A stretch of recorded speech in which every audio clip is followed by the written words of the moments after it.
రాజ్యాలు పోయాయి, రాజులు పోయారు, చివరికి రాతి గోడలు మిగిలాయి.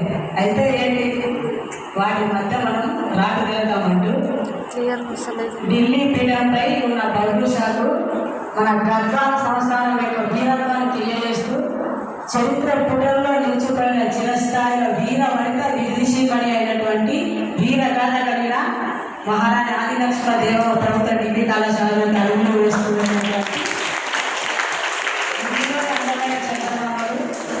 వీటిలో దాని ఆ ముత్యాలు అయినటువంటి అంశం నా ప్రియ స్నేహితులైన ఇక్కడ ఉన్నటువంటి యువతి యువకులంటి యువ రత్నాలకు, అలాగే ఈ భూగోళాన్ని ఒక కాగితంగా పంచుకొని సమస్త వృక్షజాతులన్నీ కలిపి ఒక కళను తయారు చేసుకొని సప్త సముద్రాలు ఒక శిలాగా మార్చుకొని వారి యొక్క అంకితభావాన్ని కర్తవ్యాన్ని కలబోసి వారి యొక్క భోజనం చేసుకున్న ప్రకటన ఎంతో సరళంగా గంభీరంగా బోధిస్తూ వేదికపై కూలినటువంటి గొప్ప విద్యావేత్తలు తత్వవేత్తలు అయినటువంటి అధ్యాపక బృందానికి అందరికీ హృదయపూర్వక నమస్కారం. నా పేరు Anjaneyulu, BSc teachers first year. నేను మామూలు నుంచి వస్తాను. Intermediate government junior college Palem, Nagapalli district. అంటే అంత దూరం నుంచి ఇక్కడ ఎన్నో అంటే మా దోస్తుల వల్ల దోస్తు ఫేస్లో కొంచెం పొరపాటు జరిగిపోయింది.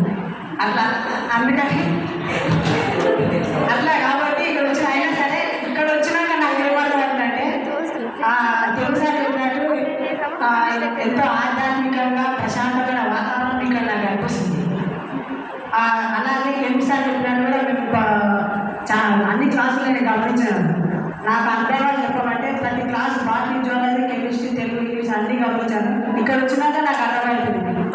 ఇంత క్షుణ్ణంగా చెప్తున్నానంటే నేను అంటే పొరపాటు చేయగా సరే కానీ నాకు ఇప్పుడేమి సంతోషంగా.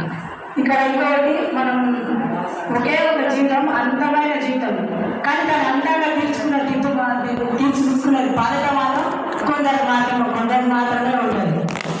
అట్లా ఎట్లా అంటే మనము ఇంటర్ తర్వాత ఒకటేసారి ఎగ్జామ్ రాస్తాము, తర్వాత ఇప్పుడు డిగ్రీకి వచ్చినాక కూడా మాకు ఇంకా దాని మీద అవగాహన అనేది నాకు తెలియదు ఇప్పటివరకు. అయినా కూడా మేము మా స్థాయశక్తిలో మేము అధ్యాపక బృందానికి ఎప్పటికీ మేము సపోర్ట్ చేస్తాం సార్. అయితే డిగ్రీ ఫైనల్ ఇయర్ వరకు నేను ఒకటే మనం పాఠశాల సమయంలో ప్రార్థన చేస్తాం. భారతదేశం నా మాతృభూమి, భారతీయులందరూ నా స్వాతంత్రం.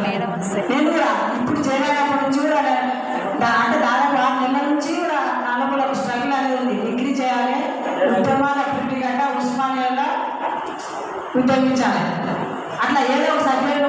మా అన్న కూడా పీజీ చేస్తున్నాడు ఉస్మానియాలో. మా అన్న కూడా నాకు ఛాన్సార్లు చెప్తే నేను అదే చేద్దామని ఫిక్స్ అయి ఉన్నా.